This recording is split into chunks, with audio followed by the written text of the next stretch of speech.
Assalamualaikum warahmatullahi wabarakatuh. Selamat pagi yang terhormat Bapak Yulahan Wahyudin M.Com selaku dosen mata ajar SIK serta teman-teman seperjuangan yang saya banggakan.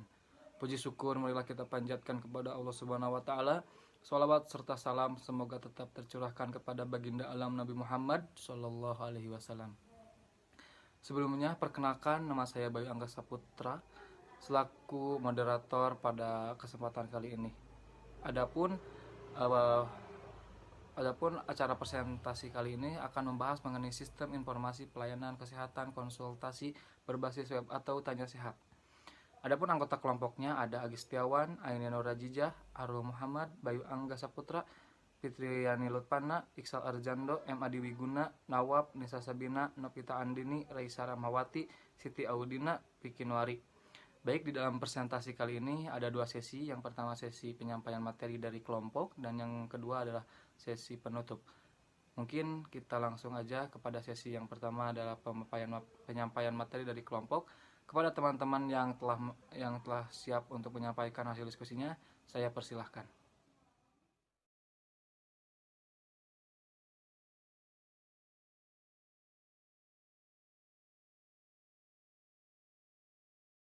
Baik, untuk yang pertama yaitu pendahuluan.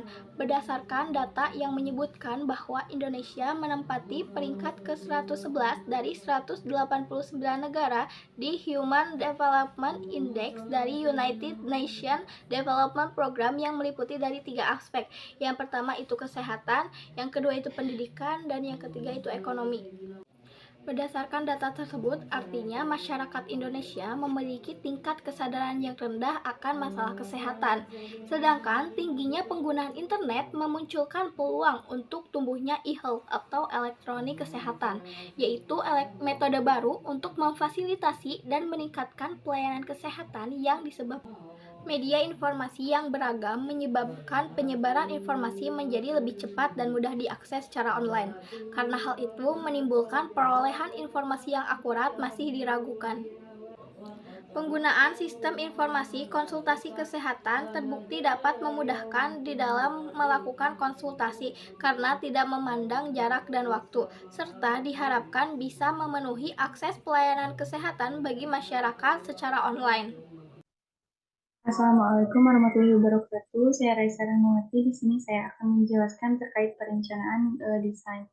Yang pertama ada use case diagram, digunakan untuk mengetahui apa saja yang bisa dilakukan atau digunakan oleh user dan siapa saja aktor yang terlibat dalam aplikasi, yaitu user, dokter, dan admin.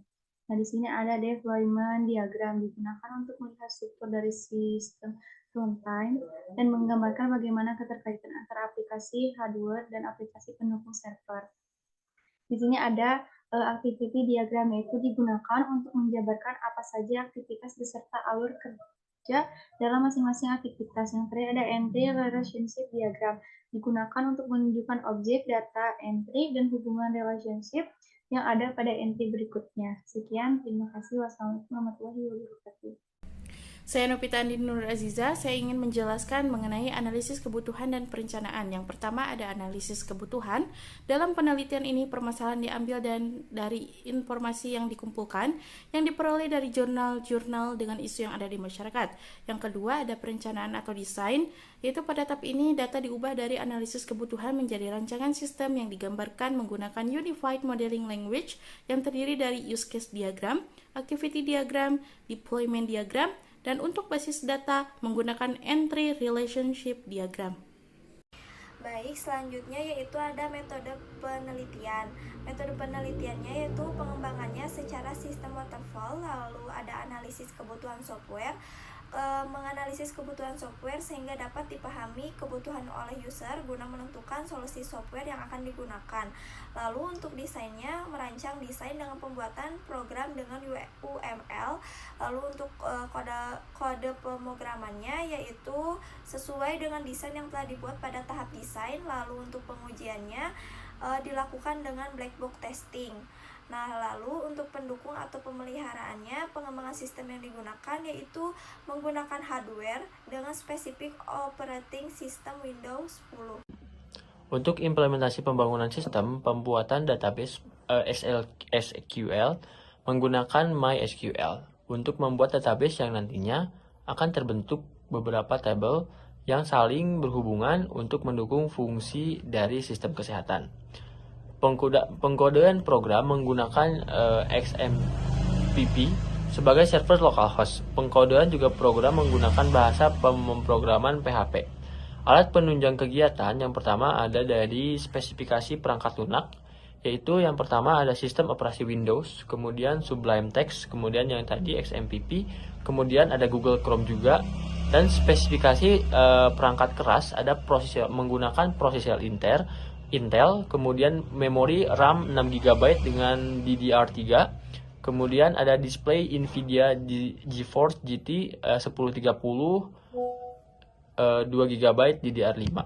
Dan juga untuk server kita menggunakan PHP versi 7.3.10 dan juga MySQL database. Selanjutnya di sini ada pengujian sistem dan pemeliharaan. Pengujian sistem dalam penelitian ini menggunakan metode black box. Pengujian ini untuk mengetahui masukan dan keluaran software yang sudah dibuat sesuai dengan yang dibutuhkan, fungsi, struktur data, alur kerja yang diuji untuk meminimalisir kesalahan pada sistem informasi. Nah, untuk selanjutnya di sini ada pemeliharaan sistem informasi pelayanan kesehatan Tanya Sehat diperlukan dari error melalui umpan balik dari user terhadap aplikasi maupun kesalahan yang ditemukan oleh peneliti. Pada tahap ini, modifikasi aplikasi dan penambahan fitur baru akan selalu dilakukan karena mengikuti permintaan user dan tren yang akan ada agar pengembangan aplikasi mendapatkan hasil yang maksimal. Hasil dan pembahasan pada bagian ini dijelaskan hasil penelitian dan pada saat yang sama diberikan pembahasan yang komprehensif.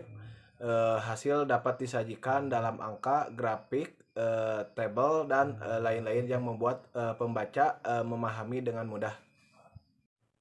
Baik, selanjutnya ada analisa kebutuhan sistem. Yang pertama, halaman admin.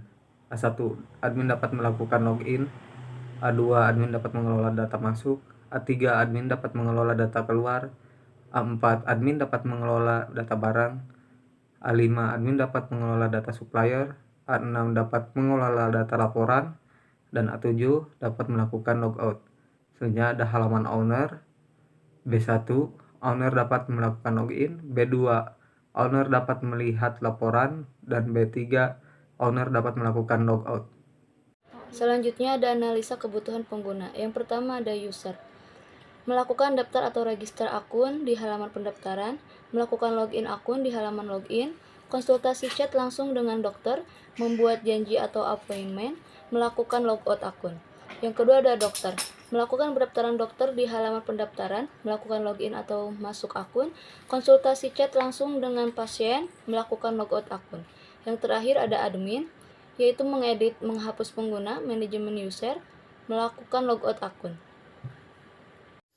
Nah, untuk implementasi pengkodean terbagi menjadi 3. Dalam tahap ini dilakukan pengkodean dengan menggunakan bahasa program PHP versi 7 dan database MySQL dan juga menggunakan beberapa pendukung seperti CSS dan JS.